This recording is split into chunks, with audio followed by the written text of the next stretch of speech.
Saya Meiranda dari kelas LB55 jurusan Finance. Saya ingin menjelaskan sedikit apa saja yang dapat saya pelajari dari ujian akhir mata kuliah User Experience Design kali ini.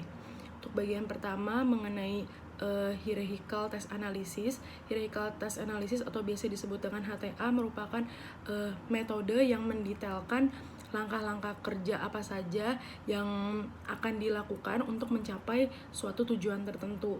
Nah, biasanya bentuk dari HTA ini adalah breakdown tree dengan beberapa level, di mana biasanya level yang paling bawah itu akan menjelaskan level yang paling atas. Nah, biasanya bentuknya ini rata-rata adalah bagan. Kemudian HTA ini penting kita lakukan ketika kita ingin membuat user interface, supaya kita dapat mengetahui bagian-bagian mana saja yang perlu kita lakukan atau tidak perlu kita buat.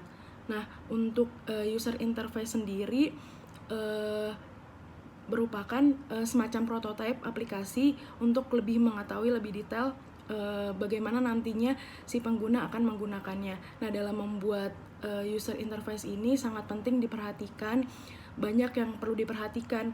Contohnya misalnya dari fontnya, lalu dari penggunaan bahasanya, kemudian warnanya, kemudian fungsi dari aplikasi tersebut, maksudnya simbol-simbol yang ada di dalam aplikasi tersebut yang mudah dimengerti oleh orang. Misalnya gambar tong sampah merupakan gambar delete, jangan sampai kita menggunakan simbol-simbol yang tidak dimengerti oleh orang lain. Kemudian sebelumnya memang penting diperlukan adanya observasi atau mengetahui interview atau wawancara bagaimana yang baik untuk bagi pengguna untuk menggunakan suatu aplikasi. Jadi dalam penggunaan user interface juga penting digunakan untuk pengguna, bagaimana kita mendesainnya juga harus sederhana tetapi mudah dimengerti dan tidak membosankan. Sekian dari saya, terima kasih Miss, mohon maaf jika ada salah.